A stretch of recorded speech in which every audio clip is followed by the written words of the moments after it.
lanjut jawab pertanyaan yang tadi ya. Bagaimana boleh, Bu. anak kelas 1 supaya percaya diri gitu ya. Jadi gini Bu, sebelum kita membangun anak untuk membangun konsep diri supaya dia percaya diri, dia yakin, terus dia bisa mandiri itu ya. Sebelum anak kita bangun konsep dirinya, kita sebagai orang tua harus membangun konsep diri kita. Gitu. Jadi kita yakin nggak dengan kurikulum pandemi ini? Kita yakin nggak bisa melalui ini? Gitu. Kita yakin nggak dengan apa yang kita lakukan ini adalah yang terbaik? Kita harus yakin bahwa kemampuan kita ini juga sedang dalam proses belajar gitu. Tapi semua akan menjadi mudah kalau kita mau kerjasama dengan tim guru dan anak-anak di rumah gitu. Jadi membangun kepercayaan diri anak itu, anak tahu kalau ibunya nggak percaya diri, anak tahu gitu. Jadi kita nggak bisa mengajarkan anak untuk percaya pada diri sendiri, yakin dengan apa yang dia lakukan. Kalau kita sendiri, kita memberikan pijakan itu, kita nggak yakin gitu. Jadi itu akan anak akan menyulitkan gitu. Jadi buat saya ibu membangun diri sendiri dulu, bagaimana membangun anak supaya tadi pertanyaannya tentang itu ya, bagaimana anak bisa percaya diri ya, benar nggak sih Bu? Iya Bu, iya. Bagaimana cara membangun motivasi agar anak bisa percaya diri? Ya itu. Jadi itu sih kalau memang kitanya dulu, kita harus pede dulu gitu bahwa kita bisa melalui ini. Nah insya Allah bangun. Terus anak yang membangun anak untuk percaya diri itu, anak tidak boleh terlalu banyak dipuji. Gitu. Jadi pujinya tidak boleh berlebihan. Anak jangan banyak dikritik, gitu ya. Jangan terlalu banyak dikritik. Gitu. Terus apresiasi sekecil apapun ya, sekecil apapun misalnya gini, anak cuci piring gitu, terus sabunnya masih ada gitu. Kita nggak bisa bilang, sabunnya masih ada. Oh sudah berusaha ya, walaupun masih ada sabun. Kita bisa mulai lagi, kita bisa bersihkan lagi gunakan air. Ternyata untuk menghilangkan sabun kita butuh air yang banyak. Jadi sekecil apapun anak harus diapresiasi, itu insya Allah akan percaya diri. Tapi ibunya saat memberikan itu kepada anak harus percaya diri. Kalau ibunya kayaknya gimana ya, kayak gimana cara pijakannya bingung, anak juga tahu gitu. Jadi bangunlah konsep diri ibu dulu, terus memberikan apresiasi kepada anak. Gitu sih Bu, kurang lebih mudah-mudahan bisa menjawab. Iya, terima kasih Bu Siska. Lalu itu di Mama Lala juga bertanya, metode apakah yang efektif dalam masa pandemi agar anak kelas 1 ini yang belum bertemu dengan gurunya itu bisa mengikuti pembelajaran PJJ ini dengan baik? Boleh sebetulnya mengadakan pertemuan ya. Jadi kayak waktu kemarin itu kami untuk anak kelas 1 itu mengadakan pertemuan langsung dengan guru. Jadi 1 hari anak bermain sentra di sekolah. Waktu itu kami sempat masuk ke dalam belum zona merah, jadi zonanya masih jingga gitu kalau nggak salah. Tapi kami panggil anak datang ke sekolah per kelompok, terus melakukan kegiatan cuma 2 jam, kegiatan sentra itu. Terus itu adalah salah satu untuk bonding sama gurunya. Terus recalling dalam bentuk WA group, jadi video call bentuknya. Jadi ada wajah gurunya, terus personal gitu. Kalau memang kayak kami ini baru 1 atau 2 kali ya ketemu anak kelas 1 dengan gurunya. Ini juga kami merasa kurang. Jadi akhirnya kami mengadakan home visit itu. Jadi home visit, terus programnya adalah membangun konsep diri masing-masing. Jadi membuat foto diri masing-masing, terus mengenalkan teman-temannya gitu. Memang tidak mudah, ini tidak akan bisa tergantikan ketika dia masuk ke dalam kelas yang sama, tetapi minimal gitu bisa terwakili. Itu sih Bu. Terima kasih Bu Siska. Saya lanjut, ini ada dari Bu Septi Hermiani. Bu izin bertanya, jadi kembali ke inti permasalahan. Rule atau metode apakah yang efektif dalam masa pandemi ini agar orang tua bisa maksimal mendampingi anak-anak belajar di rumah dan bisa bersinergi dengan metode pembelajaran yang diterapkan oleh sekolah? Terima kasih Bu. Oke. Jadi kurikulumnya kita tentukan sendiri, apa yang mau kita pakai. Jadi yang paling penting kita punya, sebetulnya ada di slide ketiga ya, kita harus punya jadwal. Kita harus punya jadwal. Jadi jadwal yang tepat gitu. Kalau misalnya guru memberikan video di jam berapa, terus anak mulai sekolah jam berapa. Jadi dulu pertanyaan ini juga sempat ditanyakan kepada menantu saya. Jadi menantu saya yang perempuan itu, mamahnya Kiara. dia merasa kesulitan dengan program yang tepat di rumah harus seperti apa. Kok udah dikasih video sama guru, gurunya udah kadang video call, kok nggak ada program yang tepat untuk dia. Ternyata kenapa tidak ada program yang tepat? Karena di rumah tidak punya jadwal yang tepat. Jadilah menantu saya ini, yang perempuan ini, membuat jadwal rumah. Jadi ini sebetulnya ada di slide nomor 3. Disiplinkan waktu. Jadi bangun pagi misalnya jam 6, sudah itu mandi jam 7, sarapan, langsung jurnal, terus sentra, segala ada jadwal sampai jam 12 siang di rumah. Nah, ini adalah program. Program itu adalah kita membuat kurikulum. Terus kurikulumnya seperti apa? Sesuaikan dengan di sekolah. Nah, sistem pijakannya, kurikulumnya adalah kalau ditanya kurikulum yang tepat seperti apa? Yang tepat itu yang sekolah berikan. Yang sekolah berikan kurikulumnya seperti apa? Kalau di SD Fatma Kenangam dengan kurikulum metode sentra, dengan jadwal pemberian materi jam sekian, jurnal jam sekian, pemberian materi jam sekian, recalling jam sekian, itu adalah kurikulum. Itu temanya apa yang mau dikasih, itu kurikulum. Nah, tinggal bagaimana mungkin di sini, bagaimana pengaplikasian kurikulum yang guru berikan supaya terintegrasi oleh di rumah gitu. Berikan kemampuan ibu yang ibu berikan tentang pijakan. Apakah ibu paham tentang pijakan? Apakah ibu bisa sudah paham apa sih tujuannya jurnal? Gitu ya. Kalau memang belum, tanya sama gurunya, Bu, pijakan itu apa sih? Bagaimana cara membuat pijakan supaya kurikulum yang ibu usung dari sekolah dibawa ke rumah ini menjadi satu kesatuan, kan itu yang kita harapkan. Nah, cara pijakan seperti apa? Jurnal, bagaimana pijakan jurnal? Apa sih bagaimana sih stimulus jurnal gitu.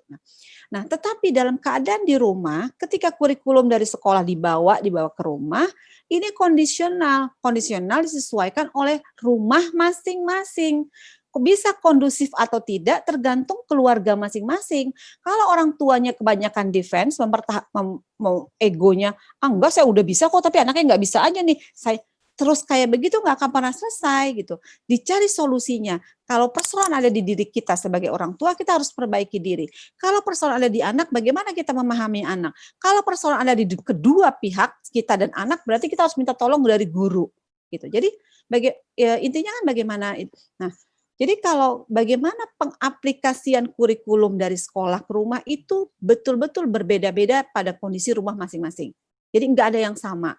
Tapi Bu, kita bisa belajar dari skema atau pola belajar orang yang sudah berhasil. Misalnya, kok keluarga yang itu dapat materi dari guru, kok banyak berhasilnya ya? Belajarlah dari orang tua tersebut. Jadi itu belajar skema dari orang lain yang berhasil kita belajar. Kadang guru juga nggak bisa memberikan solusi yang banyak gitu karena guru tidak menghadapi langsung. Tapi yang berhadapan langsung adalah orang tua. Belajarlah kita dari orang tua tersebut. Nah, makanya lah dibikin grup orang tua supaya apa? Sharing. Ada waktunya kita sharing. Bu, kok anak saya nggak mau, Bu, kalau dikasih jadwal, kok anak ibu mau, gimana sih caranya? Belajar dari orang tua tersebut. Dan orang tua ini kalau di Batu itu sudah mulai disuruh sharing. Jadi orang tua yang dianggap berhasil dalam hal mengusung kurikulum sekolah dibawa ke dalam rumah, dia harus sharing. Apa sih? Kok dia tadi punya kendala tapi dia berhasil? Gitu. Jadi kalau ibu tadi bertanya kurikulumnya seperti apa, ya kurikulum sekolah itu yang sudah dianggap tepat. Cuma pengaplikasian dalam rumah berbeda-beda. Itu Bu kurang lebih jawabannya. Ya, terima kasih Bu Siska. Jadi intinya untuk metode yaitu tadi ya, metodenya tetap kurikulum sekolah yang disesuaikan dengan kondisi rumah masing-masing. Iya. Kalau misalnya orang tuanya bekerja, maka itu akan lain lagi nanti. Betul, iya. Ya, kalau yang orang tua bekerja sama ibu yang di rumah kan beda. Iya. Ibu yang di rumah sibuk sama ibu yang di rumah punya pembantu juga kan beda. Gitu. Jadi kurikulum akan menjadi berkembang di keluarga masing-masing walaupun konsep dari sekolah. Gitu. Iya. Dan juga belajar dari orang tua yang sudah berhasil tadi itu juga akan membuat kita tidak stres menghadapi belajar di rumah. Penting. Betul, untuk penting banget itu belajar. Baiklah, terima kasih. Selanjutnya ini tadi ada Mama Lena Amelia, Mama Kaisar Padalas. Apakah masih ada di room kita? Tadi izin bertanya. Oke, kalau jika belum, saya persilahkan ini kepada Mama Dianel Elva Sari atau Bundanya Akila. Silakan untuk memberikan pertanyaannya.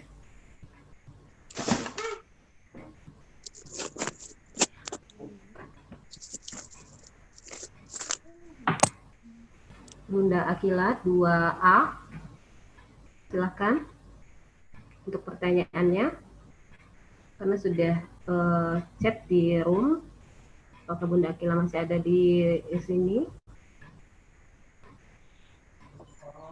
Oke, lanjut dulu ke Bu Suwita Rahmi. Suwita Rahmi. Bu Suwita Rahmi bertanya, ada di chat ya? Boleh langsung, Bu? Iya, boleh. Silakan Bu. Ya, Assalamualaikum warahmatullahi wabarakatuh. Waalaikumsalam warahmatullahi wabarakatuh. Terima kasih Bu Siska, Bu Nita, dan semuanya dari Fatma Kenanga. Sangat menarik ya tema hari ini. Mungkin kesulitan-kesulitan sedikit terjawab ya, bukan sedikit sih, udah banyak terjawab ya. Selama ini mungkin kita sebagai orang tua belum bisa menerima bahwa ini adalah keadaan yang harus kita akui dan kita terima gitu. Terima kasih banyak ya Bu Siska. Jadinya banyak ilmu yang kami dapatkan di sini. Mungkin di sini saya ingin bertanya sama Bu Siska, untuk kami yang bekerja di sini, kami bekerja waktunya mungkin dari pagi hingga sore bahkan malam hari ya Bu ya. Anak dititipkan sama keluarga gitu. Jadi kendala di sini mungkin sebenarnya saya tidak terlalu mengalami kendala di anaknya. Cuma kadang kami sebagai orang tua merasa waktu pendampingan anak kan sangat kurang nih. Saya kalau misalnya saya meninggalkan HP untuk dia belajar di pagi hari sampai siang, saya merasa khawatir nanti dia akan melihat yang lain kan.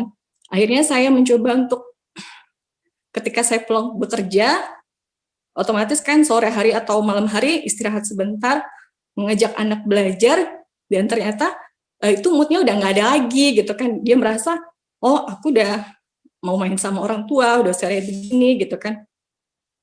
Terus apa yang disampaikan oleh guru melalui video, mungkin anak itu hanya mendengar gitu, tapi dia tidak memahami gitu apa yang disampaikan. Mungkin berbeda ketika dia belajar di kelas, dia ada kesempatan untuk bertanya sama gurunya, atau dia juga seperti Ibu bilang tadi, mereka bahagia karena ketemu dengan guru, ketemu dengan teman-teman. Karena yang saya tangkap dari anak seperti itu, saya suka di sekolah, kenapa? Karena saya ketemu sama guru saya ketemu sama teman-teman saya gitu kan. Terus nggak ada tugas setiap hari kayak gini. Kalau sekarang di video kan setiap hari mereka harus buat tugas gitu. Kalau tugasnya nggak selesai hari ini, besok ada tugas lagi. Akhirnya kan menumpuk tuh tugasnya gitu. Kayak kami yang bekerja punya waktunya malam hari, sementara anaknya udah capek. Kita coba gitu di hari libur, Sabtu dan Minggu saya libur bekerja. Anaknya juga merasa ini kan hari libur gitu kan. Ini waktunya saya untuk olahraga gitu, karena kan saya ikutkan juga kegiatan non formal seperti berenang atau menari gitu kan. Dia merasa ya ini waktu saya untuk berenang dan menari, saya nggak mau belajar lagi gitu. Terus jadi yang saya tangkap dari sini, anak-anak itu pengen bukan sekedar bersekolah, itu dia pengen melihat gurunya dan teman-teman yang mungkin yang hormon bahagia itu yang nggak ada kalau dia belajar daring ya Bu ya. Walaupun kita orang tua, mungkin yang kita sampaikan anak-anak juga menangkap, dia mengerti juga apa yang kita sampaikan gitu. Cuma kadang metode kita itu tidak sesuai dengan metode yang zaman sekarang ya Bu. Mungkin kalau di zaman saya sekolah, menghafalkan perkalian itu bagaimana caranya gitu kan, nggak bisa kita paksakan di zaman sekarang. Jadi saya di sini minta tips bagi kami orang tua yang bekerja, ada nggak tips khusus dalam kami untuk mengatur waktu, menyesuaikan antara mood anak dan jam bekerja kami ini, agar mungkin juga kita pulang bekerja lelah ya Bu ya, mungkin Anda juga melihat kondisi orang tuanya lelah, dia juga nggak mood gitu. Ada nggak tips khusus gitu Bu? Terima kasih Bu. Assalamualaikum warahmatullahi wabarakatuh.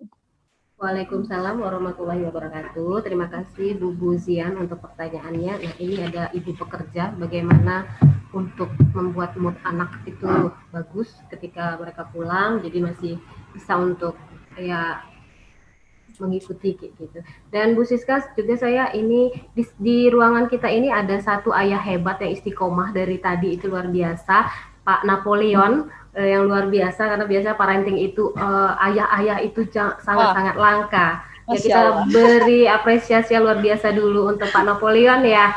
Pak Napoleon tetap istiqomah. Oke, silakan Bu Siska untuk Oke. menanggapi. Ya, baik. Tadi kelas berapa ya, Bu? Umur berapa tahun ya anaknya? Itu kelas 4, Bu. Kelas Oh, kelas 4. 4 ya yang Iya. ibunya bekerja tadi ya? Iya. Saya mau tanya lagi, di rumah ditemani oleh siapa? Ibu? Bentar, Bu. Aduh. Di rumah apa oleh sama neneknya atau sama tantenya atau dengan asisten rumah tangga? Bentar. Mana? Ya Allah. Halo, maaf Bu Siska. Ya. Jadi anak saya ini di rumah itu dia ditemani sama datuk dan kakak sepupu gitu kan. Oke.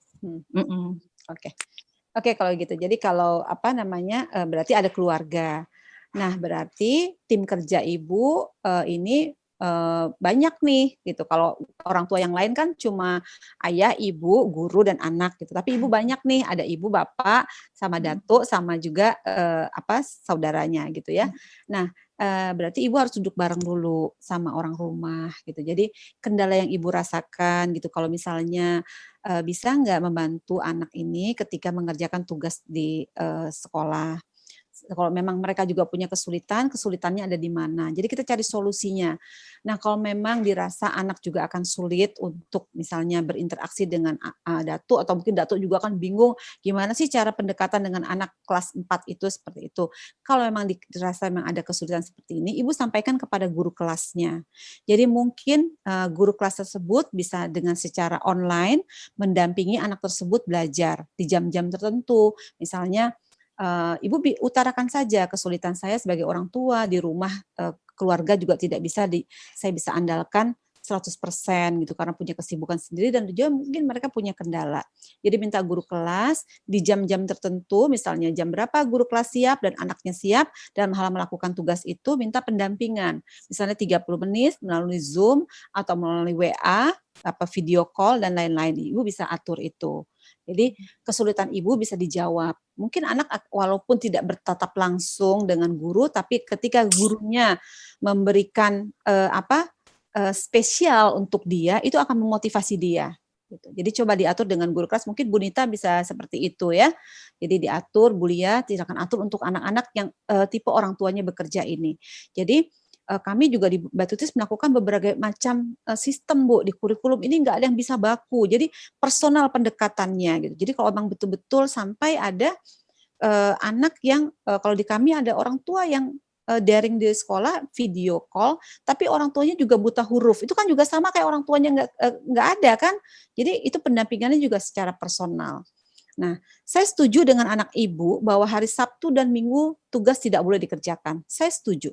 Gitu. Karena untuk orang tua bekerja, hari Sabtu dan Minggu adalah waktu di mana untuk mengembalikan quality time yang sudah hilang. Gitu. Jadi jangan ibu kacaukan lagi dengan hal-hal sekolah gitu. Jadi justru ibu perlu tanya kepada dia apa sih kesulitannya. Kendala kamu ketika mama nggak ada, terus kamu belajar di sekolah dengan tugas-tugas itu kesulitannya apa? Nah, kesulitan-kesulitan anak ini kita cari solusinya dengan guru di sekolah. Bagaimana cara penyesuaiannya? Jadi saya sangat setuju. Jadi untuk membangun hormon bahagia anak yaitu di hari Sabtu dan Minggu ketika ibunya ada di rumah, ya udah cerita yang happy-happy saja. Gitu. Kalau misalnya anak-anak orang tua pekerja ini kadang dilanda adalah stres ketika dia tidak tahu harus minta tolong dengan siapa. Jadi ada nih di sekolah. Nah, biasanya anak-anak seperti ini dikasih kelonggaran kalau di Batuts itu dalam waktu 1 minggu dia bebas melakukan apa saja. Jadi tugas sekolahnya dibebaskan. 1 minggu dia boleh melakukan apa saja di dalam rumah, tapi syaratnya dia harus recalling tentang kegiatannya tersebut. Misal hari ini saya nggak ada yang mendampingi di rumah karena ibu saya kerja. Jadi hari ini saya adalah sentra bebas. Jadi life skill namanya kita sebutnya, membangun life skill. Jadi hari ini saya melakukan misalnya saya rapi-rapi kamar, terus bagaimana proses rapi-rapi kamarnya? Iya, saya mulai dari bersihkan kasur dan lain-lain. Jadi anak ibu pun boleh dikasih dispensasi. Anak-anak yang orang tuanya bekerja dikasih dispensasi oleh sekolah untuk mengembangkan life skill-nya lebih banyak dibandingkan oleh anak-anak yang memang ada orang tuanya di rumah. Itu satu. Kedua, bisa juga pendampingan khusus dari guru tadi. Jadi guru di sekolah mendampingi secara spesial kepada anak ini. Gitu, Bu. Itu mungkin mudah-mudahan solusi. Dan hari Sabtu dan Minggu Ibu jangan nanya-nanya lagi tugasnya. Ibu cukup tanya bagaimana pengalaman belajar di rumah dari Senin sampai Jumat. Terus kalau pulang malam, cerita yang senang-senang aja. Pengalaman hari ini ngapain? Aku nggak mengerjakan tugas, kenapa? Ada kendala, oke, nggak apa-apa. Asal gini, anak boleh tidak melakukan sesuatu yang menjadi kewajibannya, asal kita tahu alasannya. Jadi kalau kita ketemu anak, kalau anak tidak melalaikan satu tugas atau apapun, kita jangan langsung marahin dia. Tapi yang paling penting adalah tanya alasannya. Jadi jangan, tadi nggak ngerjain tugas nggak? Nggak. Loh kenapa sih kan? Kita udah cepet. Kita harus tanya kenapa? Apa alasan kamu tidak melakukan tugas kamu hari ini? Jelaskan sama Bunda secara rinci. Jadi ajarkan anak untuk bertanggung jawab tentang apa yang dia lakukan, belajar tentang sebab dan akibatnya. Kalau kamu tidak melakukan tugas dalam waktu 4 hari, akibatnya adalah ini.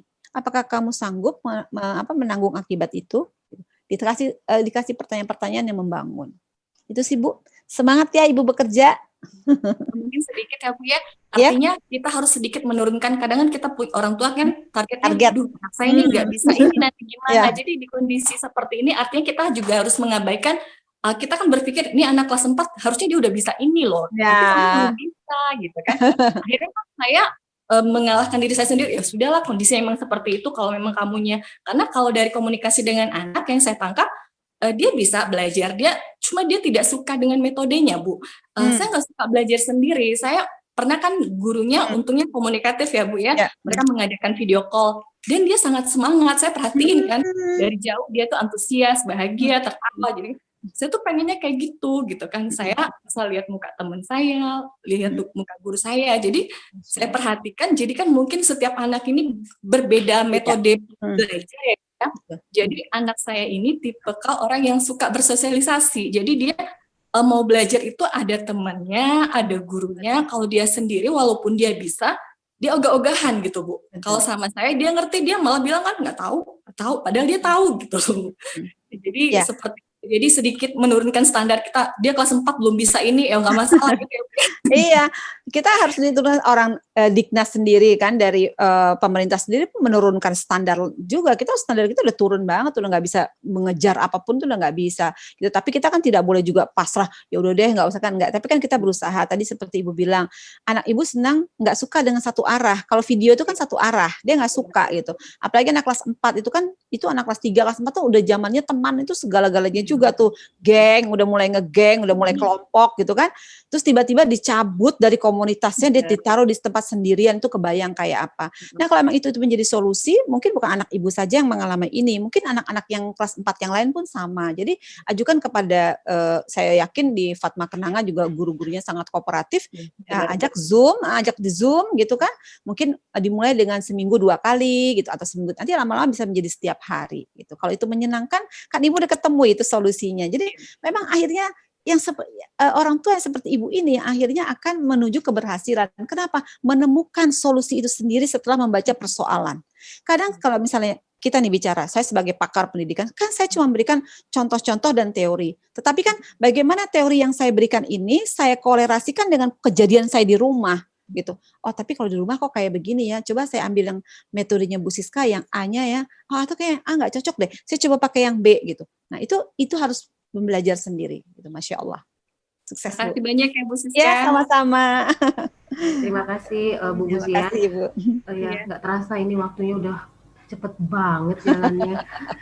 Tenang Bu. Ya Bu Siska, sepertinya kita masuk langsung ke sesi 3 ya Bu. Ya oke, boleh. Oke, silakan Bu.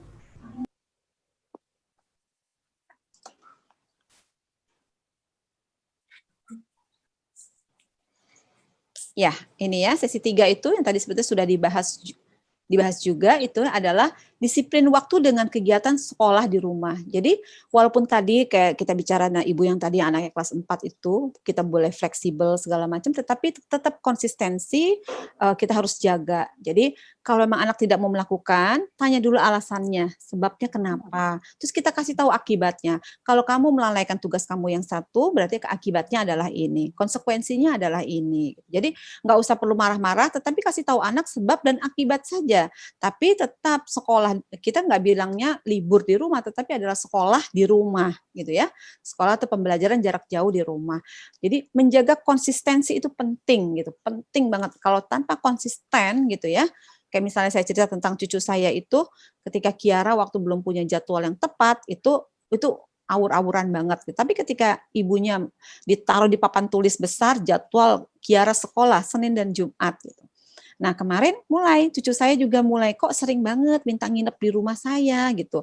Terus ternyata kenapa dia sering nginep di rumah saya? Karena kalau nginep di rumah saya nggak dapat tugas dari orang tuanya untuk sentra di rumah. Akhirnya kalau di rumah saya dia nggak ada pembelajaran. Nah sekarang kalau ibunya bilang, mamanya bilang, kalau Kiara walaupun nginep di rumah Omani, tetap harus ada kegiatan sentra di rumah Omani. Jadi dia tidak bisa mengelas, itu dibilang konsisten. Mau kamu pergi kemana, kamu tetap harus melakukan tugasnya. Kalau tidak melakukan, akibatnya apa dan alasannya apa, diganti oleh hal apa. Gitu. Terus setting lingkungan, ini penting banget Ibu, setting lingkungan ya, pada anak-anak di rumah itu. Setting lingkungan itu dari mulai bagaimana menata rumah menjadi tempat pembelajaran yang menyenangkan buat anak.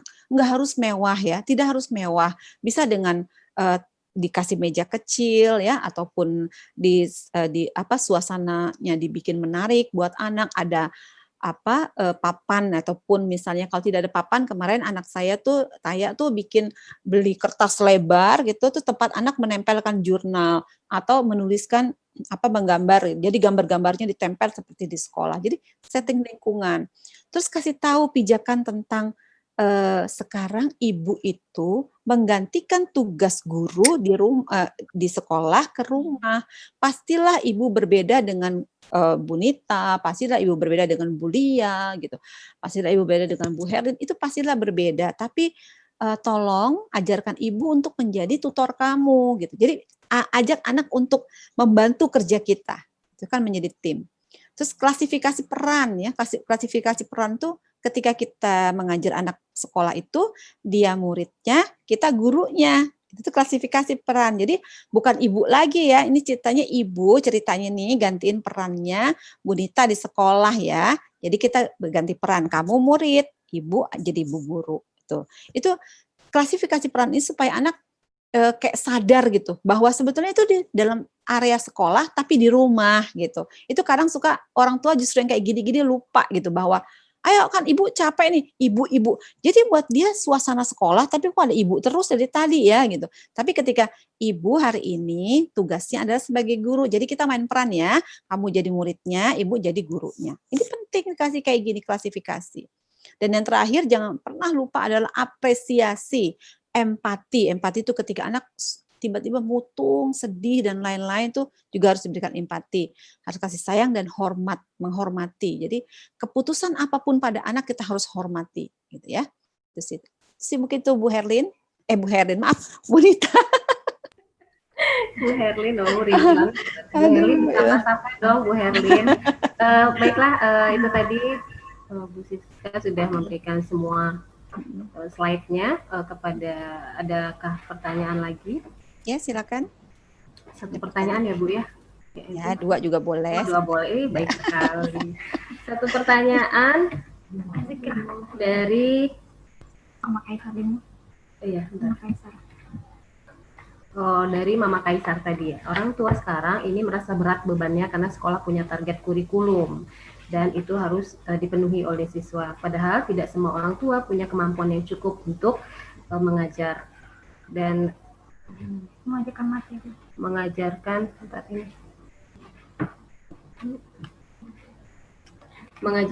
materi dan ini sebenarnya yang bikin stres orang tua. Seharusnya sekarang ini sekolah-sekolah juga harus diseragamkan dalam hal pemberian materi dan penilaian di masa pandemi. Nah, ini bagaimana Bu? tentang target-target sekolah kayak gitu, bagaimana caranya supaya sinergi dengan orang tua di rumah. Ya, sebetulnya apapun kita bisa bicarakan. Jadi mungkin sekolah juga kan sedang mencari pola ya, termasuk sekolah Fatma Kenanga, Batu Tis juga sedang mencari pola. Yang paling penting adalah ketika kendala guru, kendala orang tua, kita bicarakan dengan sangat jelas, kita cari solusinya bersama, itu akan bisa teratasi. Tapi ketika kendala-kendala di rumah, di sekolah maupun di rumah tidak terkendalikan dengan baik, ini akan menjadi gap gitu ya. Kalau misalnya kayak target-target dari sekolah segala macam ya gitu, kalau saya pikir memang kan sekarang bentuk target dari pemerintah pun sekarang kan udah diturunin. Jadi enggak misalnya gini, kalau dulu misalnya dapat kurikulum 100%, kan 50% itu harus di semester 1, 50% di semester 2. Sekarang sih kayaknya 50%-nya dibagi 2, 25 gitu ya. 50%-nya mudah-mudahan di tahun depan lagi bisa ketemu lagi. Gitu sih. Jadi kayaknya memang harus dicari kendalanya sih, Bu Nita. Begitu. Ya, terima kasih Bu Siska untuk jawabannya.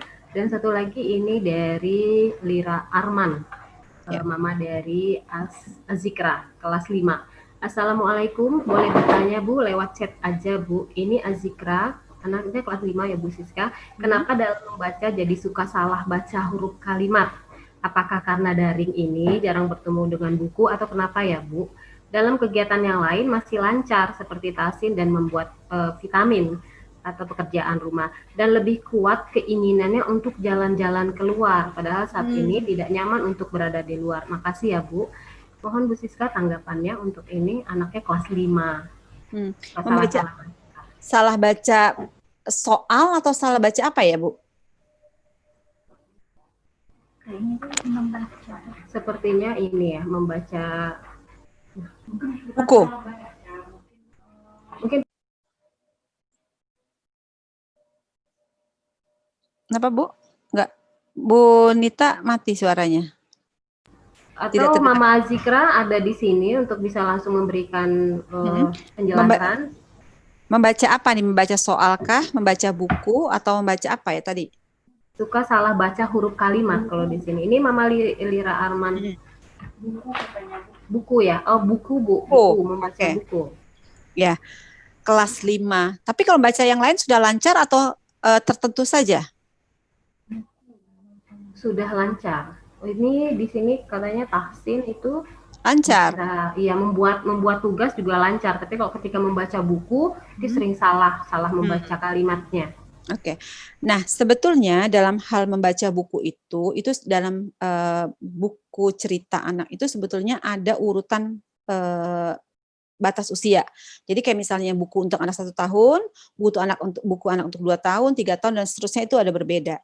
Nah, untuk anak-anak yang memang belum lancar dalam hal membaca, untuk anak kelas 5 kan memang harusnya ya idealnya atau normalnya adalah anak kelas 5 sudah bisa membaca buku dalam keadaan yang padat. Jadi novel-novel kecil itu sudah mulai bisa baca. Tetapi apabila anak kita mempunyai kendala salah huruf dan lain-lain, coba kita cek lagi apakah bukunya tulisannya terlalu kecil dan terlalu rapat. Itu kita mesti cek dulu. Jadi kalau memang itu menjadi kendala, dia mungkin satu mesti dicek dulu mata ya. Jangan-jangan takutnya kan orang tua suka tiba-tiba memang matanya minus atau silinder gitu kan, itu juga harus dicari tahu. Kedua dicek bukunya apakah bacaannya terlalu rapat gitu atau terlalu kecil. Nah, itu berarti harus dikasih buku yang besar-besar dulu tulisannya supaya dia bisa membaca dengan baik gitu. Terus baca buku yang biasanya itu untuk anak kelas 1 SD. Jadi hurufnya besar, terus alinianya juga jaraknya ada jaraknya gitu. Kan kalau buku anak kelas 5 SD itu alinianya udah rapat-rapat ya. Jadi per paragraf itu rapat-rapat dan kalimatnya rapat. Mungkin dia belum siap untuk di sana. Kalau memang belum siap ya kita turunin dulu sebentar sampai dia bisa membaca dengan lancar, pelan-pelan, terus jangan diburu-buru gitu. Nah, itu insya Allah bisa. Terapi itu namanya. Jadi terapi dengan buku bacaan yang sesuai dengan usianya. Itu sih. Nah, terus satu lagi menarik banget ini ya, anak lebih kuat keinginan untuk jalan-jalan keluar rumah. Jalan-jalan keluar rumah nggak apa-apa Ibu, di masa pandemi ini sebetulnya tidak apa-apa gitu. Selama protokol kesehatannya kita pakai, misalnya menggunakan sepatu tertutup, menggunakan tangan panjang, menggunakan face shield untuk anak, masker. gitu. Jalan-jalan, mereka butuh banget jalan-jalan. Berarti anak ini sudah di tahap kejenuhan tinggi nih anak ini nih. Dia butuh jalan-jalan gitu. Sampai pada masa di mana di Batu Tis ada anak-anak yang tidak mau jurnal.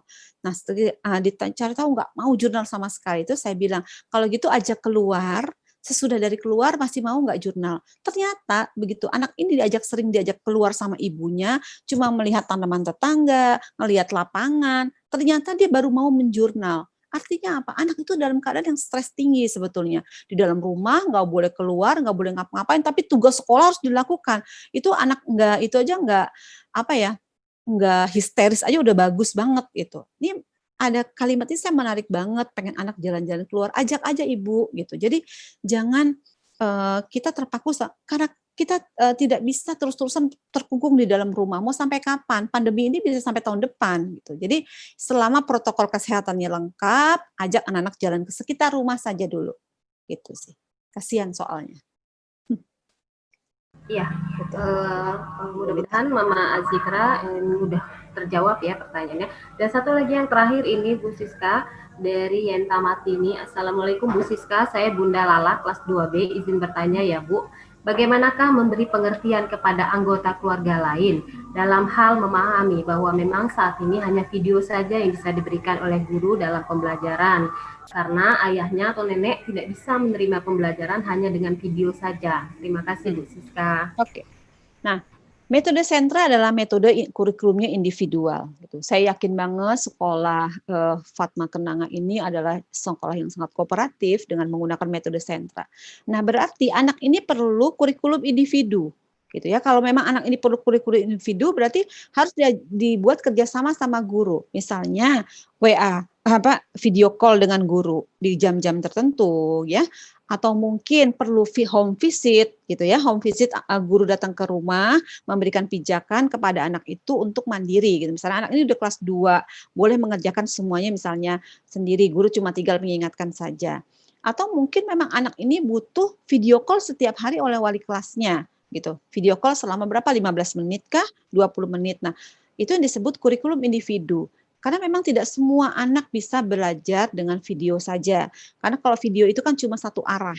Itu enggak semua anak. Kita sendiri aja kadang nggak bisa cuma terima video. Kalau misalnya nih, saya cuma direkam doang nih sama sekolah SD Fatma Kenanga, terus saya cuma ngerekam doang, itu nggak semua orang bisa paham. Tapi kalau dengan cara chat seperti ini, ada interaksi, ada Budita sebagai moderator, itu akan menjadi pembelajaran kita menjadi lebih nyaman dan lebih nyantol kepala kita gitu. Jadi buat saya inilah namanya dinamakan kurikulum individual. Jadi sekolah silakan memfasilitasi bentuknya seperti apa. Mungkin tidak bisa setiap hari, mungkin dimulai 1 minggu sekali. Kalau masih belum cukup, dicoba mulai 2 minggu sekali. Kalau rumahnya berdekatan dengan jarak sekolah, misalnya bisa seminggu sekali video call, seminggu sekali home visit, atau diatur bagaimana keadaan guru di sekolah dan bagaimana keluarga juga bisa mensupport hal ini. Artinya mensupport itu seperti apa?